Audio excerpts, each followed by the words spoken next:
What's up, brand builders? Stephen Hurahan here at brandmasteracademy.com, and in this video you're going to learn what a competitive position is with a legendary brand example to demonstrate, so you can understand how brands define a competitive advantage to ultimately influence the decisions of their customers. Now, the term strategic competitive positioning sounds like a complex term on the face of it to describe a really complex topic.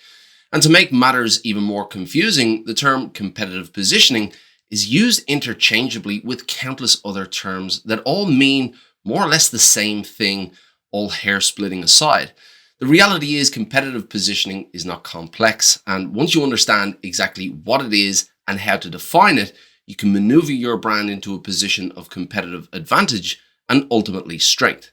And in this video, we're simplifying positioning and showing you the steps that you need in your own strategic process so you can define a competitive advantage for your brand. So what exactly is competitive positioning? Well, the term competitive position often throws people off due to the fact that it sounds like a complex topic, as I've mentioned before. Many entrepreneurs, business leaders, and even brand builders put it on the long finger or avoid it altogether. The reality is the topic itself is really very simple, though the consequences of skipping this step when building a brand are not.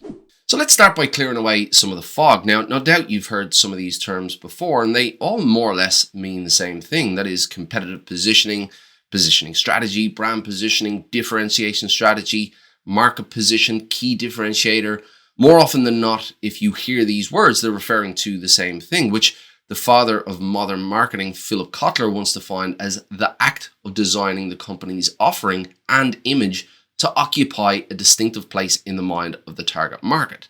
To simplify this further, your competitive position is why your audience would choose your brand over your competitors. So as you can see, the term competitive advantage or competitive positioning, it's not that complex at all. Now, back in 1980, a book written by Reis and Jack Trout called Positioning: A Battle for Your Mind shook up the marketing world. It framed the idea that brands weren't built in some physical marketplace. Brands were built in the minds of the audience. The competitive position that you aim to win for your brand, therefore, is in the mind of your audience, and it's there that you must plant the seed and shape the perceptions. So before you jump into defining a competitive position, you must first understand the mind in which it will live in. Now, another critical consideration before defining a position for your brand is who else is playing in the market that you're entering. The mind of your audience has already positioned multiple other competing brands in their mind based on how they perceive those brands. Understanding the mind of your audience you want to appeal to is critical, but if you enter the market offering the same as your competitors, then essentially you're asking them to place your brand in the same place in their mind as your competitors. Now, this is the opposite of what effective positioning is, and it brings into context the theme of Reis and Jack Trout's book.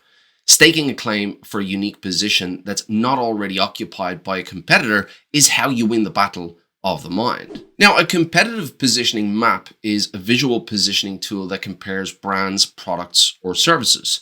Now, this comparison uses a combination of two variables that consumers consider when making their buying decision.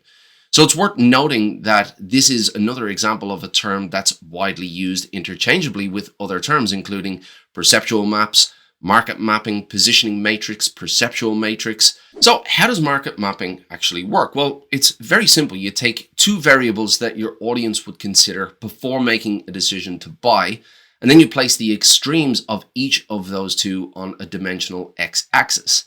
You then place the competitors who offer the same product or service on the map based on how they're perceived in the market pertaining to these variables. So let's look at a quick example of this. Let's say you're building a brand that produces women's moisturizer. You would think of two variables your audience would consider before making a purchase. Now, these variables will be based on who the audience is, their personality type, and their desires.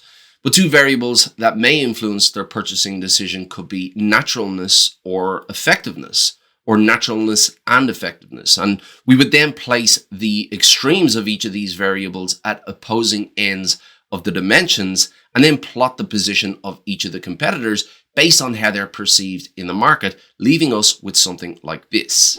So why use a perceptual map or a positioning map? Well, the advantage of mapping your position is that it makes it easy to identify gaps in the market through visual representation.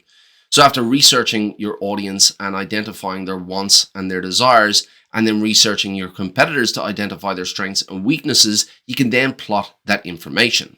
The positioning map should then provide a visual representation of the market landscape relating to the variables selected. With enough research, market mapping can really help you discover opportunities that you may not have otherwise seen. So if you're about to start on a new project for your own brand or a client of yours, then sit down and think about the variables that you could use. What exactly would your customer want from a product or a service?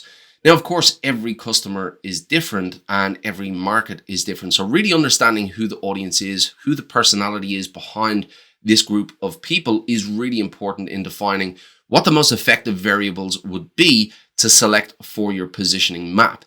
Then identifying where the gaps are and where the opportunities lie, and then extracting those to develop a creative and effective competitive advantage for your brand. Now, I'm going to leave another video up here that will help you dive deeper into brand strategy, but if you want to become a master of brand, make sure you hit the like and subscribe, and I'll see you in the next video.